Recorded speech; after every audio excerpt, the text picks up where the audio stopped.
Oke, assalamualaikum warahmatullahi wabarakatuh.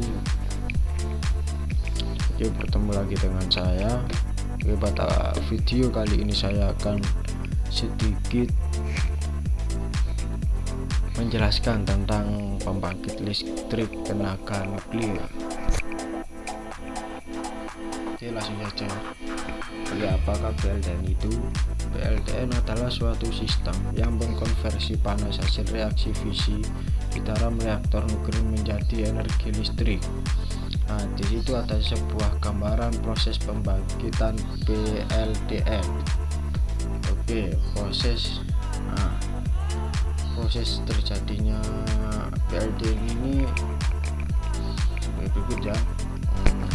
Reaktor itu akan menghasilkan panas, dan panas tersebut akan dipindahkan ke air pendingin yang kemudian digunakan untuk membangkitkan uap dalam stream generator.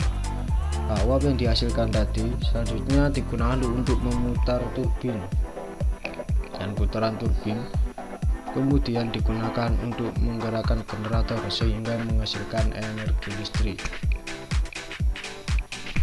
Oke, sekarang ada komponen PLTN. Nah, PLTN tersusun dari beberapa komponen. Yang pertama ada reaktor nuklir, yang kedua steam generator, yang ketiga turbin uap, yang keempat generator listrik, yang kelima ada kondenser, yang keenam ruang kontrol, dan yang terakhir adalah bangunan pengungkung reaktor. Oke, selanjutnya apa itu reaktor nuklir? Reaktor nuklir adalah sebuah sistem tempat mengontrol dan mempertahankan terjadinya reaksi nuklir berantai. Reaktor nuklir bisa digunakan untuk membangkitkan energi listrik, produksi radioisotop, dan keperluan penelitian. Secara umum, terdapat 5 komponen dasar pada sebuah reaktor nuklir, yaitu bahan bakar, moderator, batang kendali, pendingin, dan perisai pengungkung. Oke, yang kita bahas kali ini adalah bahan bakar ya. Bahan bakar reaktor nuklir adalah nuklida dapat belah. Bahan bakar yang umum dipakai untuk reaktor saat ini adalah uranium dan plutonium oksida yang berbentuk silinder pejal. Oke, di situ terdapat gambar dari silinder pejal. Oke, yang selanjutnya adalah moderator dan pendingin. Oke, reaktor yang ada saat ini kebanyakan menggunakan media air sebagai moderator. Air juga berperan sebagai pendingin bagi bahan bakar reaktor. Di reaktor ini harus selalu dingin karena panas yang dibangkitkan oleh reaksi fisi dalam bahan bakar akan menghasilkan suhu sekitar 1000 derajat Celcius. Jika tidak didinginkan, suhu ini akan mengakibatkan melelehnya bahan bakar hingga mengakibatkan kontaminasi material radioaktif. Jadi pada bagian moderator dan pendingin ini sangat penting ya. Oke, yang selanjutnya ada batang kendali. Material yang umum dipakai untuk batang kendali adalah boron karbida atau B4C, atau campuran perak indium kandium yang dikemas dalam kelongsong logam. Batang kendali ini biasa disisipkan di antara bahan bakar.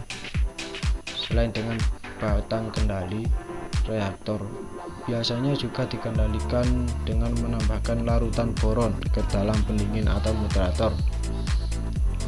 Oke, jadi untuk batang kendali ini berbentuk seperti pipa ya, seperti pada gambar yang tertera di PowerPoint. Oke, yang selanjutnya adalah bejana pengungkung.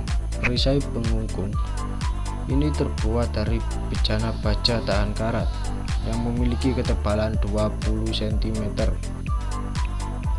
Fungsi dari bejana ini sebagai perisai radiasi dan juga pengungkung radioaktif jika terjadi lelehan pada bahan bakar nuklir.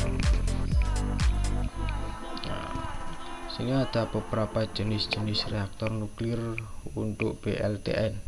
Yang pertama, reaktor air mendidih. Nah, jenis ini menggunakan air sebagai media pendingin sekaligus media moderator. Air ini akan menyerap panas dari bahan bakar sampai terjadi uap di dalam reaktor, sehingga reaktor juga berfungsi sebagai steam generator. Oke, yang kedua ini adalah reaktor air bertekanan. Nah, pada reaktor ini menggunakan dua siklus pendinginan. Siklus pertama atau siklus primer ini langsung berhubung dengan reaktor. Untuk pada siklus kedua atau siklus sekunder ini langsung dengan peralatan steam generator ya. Oke, yang selanjutnya ada reaktor air berat bertekanan. Nah, reaktor ini mempunyai prinsip yang cukup mirip dengan reaktor sebelumnya ya. Yang membedakan hanya pada pendingin dan moderator air ringan diganti dengan air berat. Nah, reaktor berpendingin gas. Nah, reaktor berpendingin gas ini menggunakan gas CO2. Nah, gas tersebut akan disirkulasikan ke dalam bejana reaktor yang berfungsi sebagai pendingin siklus primer. Oke, yang selanjutnya ada reaktor grafit berpendingin air. Oke, reaktor ini menggunakan grafit sebagai moderator dan air sebagai pendingin ya. Oke, yang selanjutnya ada reaktor pebble bed. Nah, reaktor ini mempergunakan bahan bakar keramik, uranium, plutonium atau thorium. Oke, terima kasih dari saya. Mohon maaf apabila dalam penyampaian penjelasan tadi terdapat kekurangan. Oke, bisa lain waktu kita lanjutkan lagi materi PLTN ini. Sekian dari saya. Assalamualaikum warahmatullahi wabarakatuh.